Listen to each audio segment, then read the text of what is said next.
તો મનસુખ વસાવા અને ચૈતર વસાવા વચ્ચે શાબ્દિક યુદ્ધ શરૂ થયું છે।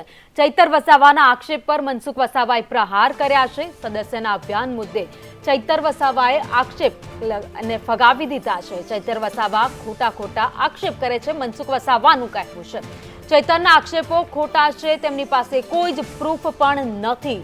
તો કર્મચારીઓનો ઉપયોગ સદસ્યતા અભિયાનમાં નથી કર્યો। ચૈતર વસાવા વિરોધ પક્ષમાં છે એટલે વિરોધ કર્યો છે। મનસુખ વસાવાનું નિવેદન, માત્ર ટકોરાબદ્ધ વ્યક્તિઓને જ સભ્ય બનાવીએ છીએ, ભાજપની વિચારધારાના લોકોને પાર્ટીમાં જોડીએ છીએ। વિચારધારાવાળા કરાર આધારિત કર્મચારીઓ સભ્યો બને છે।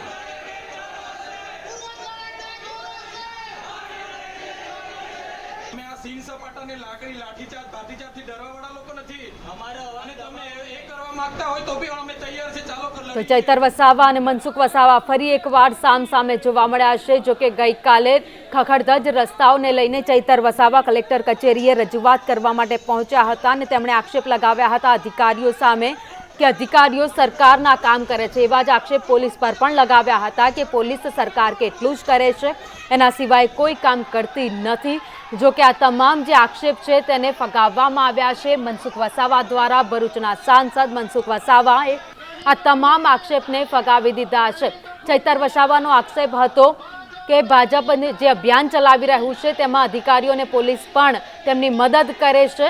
તે તમામ આક્ષેપ મનસુખ વસાવાએ ફગાવ્યા છે અને તેમણે કહ્યું છે કે જે લોકો ભાજપમાં જોડાવા માંગે છે તેવા લોકોને જ અમે લોકો જોડીએ છીએ, કોઈની મદદ લેવામાં નથી આવતી। જે લોકો સ્વેચ્છાએ આવવા માંગે છે તે લોકો જ ભાજપમાં જોડાઈ રહ્યા છે। તો ચૈતર વસાવાના જે તમામ આક્ષેપ હતા એ મનસુખ વસાવાએ ફગાવી દીધા છે।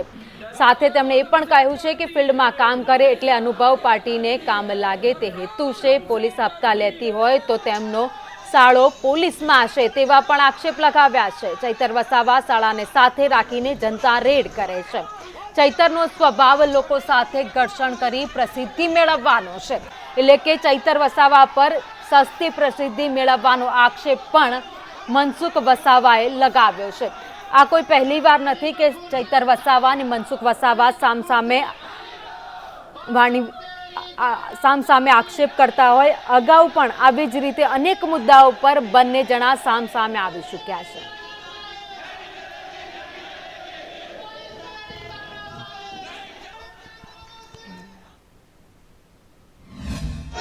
9 તારીખથી લઈને નર્મદા જિલ્લા વહીવટી તંત્ર દ્વારા બીજેપી સભ્ય અભિયાનમાં જોડાવા માટેની ઝુંબેશના રૂપે કામગીરી ચાલે છે।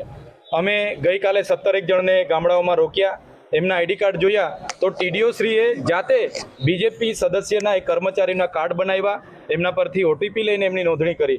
તો દરેક જિલ્લાઓમાં હવે ભાજપના કાર્યકરોને લોકો ઊભા નથી રાખતા, એટલે હવે કર્મચારીઓને ટાર્ગેટ આપવામાં આવ્યો છે। અમારે ડીડિયાપાડાની વાત કરું, મનરેગાને 13,000નો ટાર્ગેટ છે, તલાટીઓને નાના સેજાવાળાને 500 ને મોટા સેજાવાળાને 800નો ટાર્ગેટ છે। એવી રીતના ડીઆરડીના તમામ કર્મચારીઓ છેલ્લા 3 દિવસથી સભ્ય નોંધણીની કામગીરી ઝુંબેશના રૂપે કરે છે। એના પુરાવા અમે આજે ડીડીઓ શ્રી, કલેક્ટર શ્રી અને એસપી શ્રીને આપ્યા છે। ભારતીય જનતા પાર્ટી એક વિચારધારાની વરેલી પાર્ટી છે, રાષ્ટ્રીય વિચારધારાની વરેલી પાર્ટી છે।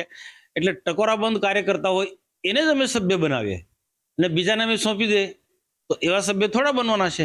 એટલે ચૈતર વસાવાનો આક્ષેપ એ તદ્દન વાહિયાત આક્ષેપ છે, ખોટો આક્ષેપ છે। કેટલાક લોકોને અમે એવું કીધું કે ભાઈ તમે ફિલ્ડ પર કામ કરે અને આખા ગામ લગભગ એમની સાથે હોય અને એ કર્મચારી હોતા નથી, ગણાતા નથી, એ પ્રાથમિક સભ્ય એ બની શકે છે। તો એવા લોકોને અમે કીધું ભાઈ તમે ભાજપમાં તમે જોડાઓ। એનો સગા પોલીસમાં છે, એનો સાડો ભાઈ કે સાડો પણ પોલીસમાં છે, તો એને હાથે રાખીને રેડ પાડે। એના કાં તો કેટલાક લોકો એવું કે એના જે સગાના દ્વારા જે પોલીસમાં છે એના દ્વારા ચૈતર હપ્તા લે છે। અમે એમ પણ કરી શકીએ છીએ, પણ અમે ખોટા આક્ષેપમાં માનતા નથી। એને કીધું જનતા રેડ કરીશું તો કરો ને જનતા રેડ। એનો સ્વભાવ છે, એનો તો એક સ્વભાવ છે ગમે તેને ફોરેસ્ટના લોકો સાથે ઘર્ષણ કરવાનું, જીબીના લોકો સાથે ઘર્ષણ કરવાનું, પોલીસની સાથે ઘર્ષણ કરવાનું, અમારા લોકો સાથે ઘર્ષણ કરવાનું, એ આદત છે।